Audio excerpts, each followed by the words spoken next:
Before solving this, अगर मैं कहीं गलती कर रहा हूँ देखो, तो सबसे पहले आप 11th के ट्रिग्नोमेट्रिकल फंक्शन को जरा याद कर लीजिए।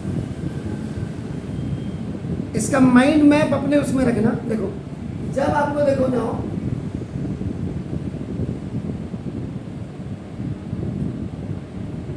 डिग्री मेजर आपको फाइंड आउट करना होगा, उस समय क्या करना 180/पाई, और इसमें देखो इसमें रेडियन मेजर आपका ये होता है।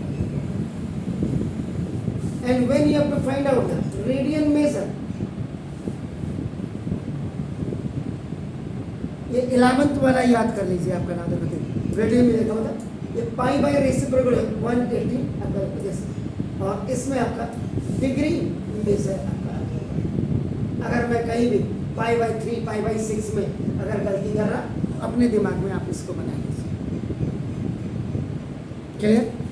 आपको साथ ही साथ अगर 1 डिग्री इज इक्वल आपका तो 60 मिनट ये भी पता होगा, एंड 1 मिनट इज इक्वल आपका 60 सेकेंड ये भी पता होगा आपका नाम।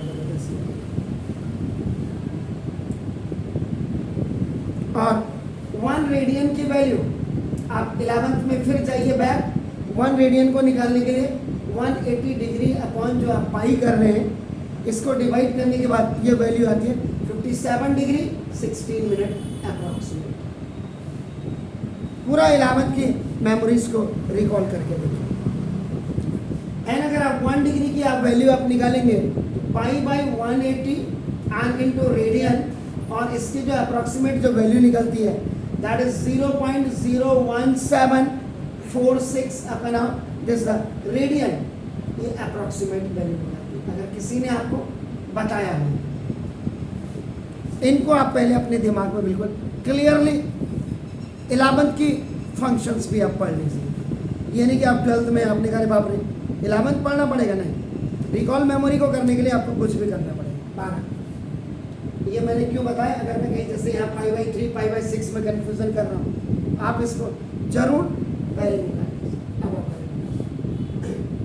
सॉल्यूशन नंबर 1 का 3 let cosec inverse -2 is equal to आपका देखो x कर दीजिए। ये आपने कर दिया तो ना इसका मतलब cosec x is equal to आपका नाम -2 आपका। अब cosec में ये वैल्यू cosec है, ये cosec ये माइनस रहने दीजिए, cosec 2 देखो ये 60 है आपका देखो,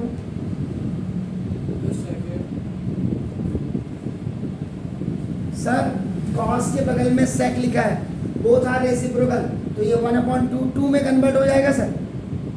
जो cos 60 की वैल्यू होगी वो sec 60 में आपका ओनली 2 हो जाएगी, तो ये क्या हो जाएगा माइनस cosec π/6 होगा।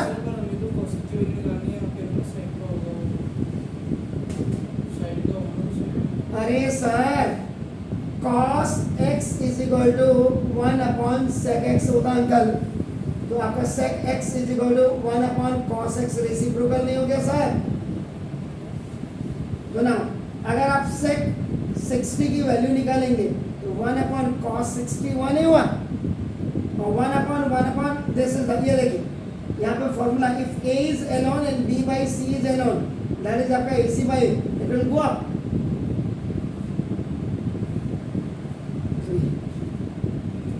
आ गया, क्लियर है। अब यहाँ पे भी लोचा है, यहाँ पे फिर आपका देखो ये क्या होगा cosec है, तो cosec आपका देखो ये minus theta is equal to minus cosec theta होता है, ये हो गया।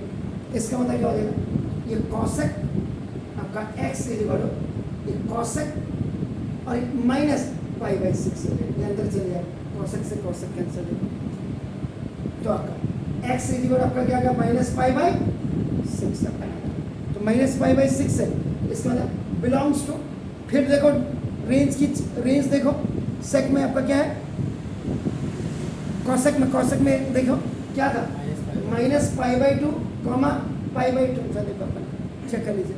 और ये ऐसे भी अगर सही ढंग से लिखा हो ये लिखेंगे आप देखो अपन, तो ये सर आपने इसमें वही है है जो 5 माइनस 5 से माइनस डायरेक्टली आपका ये इसीलिए तो ये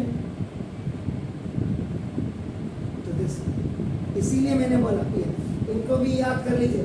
sign minus theta is equal to minus sine theta, ये cos minus theta is equal to, देखो cos minus theta is equal to cos theta. Cos और सेक आपका सिर्फ प्लस में होते हैं, बाकी सारे आपके नाम देखो तो सारे आपका माइनस में होते हैं। तो ये सब आपका 11 का आपका रेंज, तो ये आपका इज द प्रिंसिपल वैल्यू, ये रेंज आपके इसमें निकल गए सर। तो रेंज ऑफ प्रिंसिपल वैल्यू ये होगी, ये जरूर देख लीजिएगा। तो इसका होता cosec minus pi by 6 equal to -2 आपका ये होता है। प्रिंसिपल वैल्यू क्या हो जाएगी, प्रिंसिपल वैल्यू ऑफ आपका नाम देखो तीसरा cosec minus 2 is equal to आपका माइनस पाई बाई 6 ऐसे कर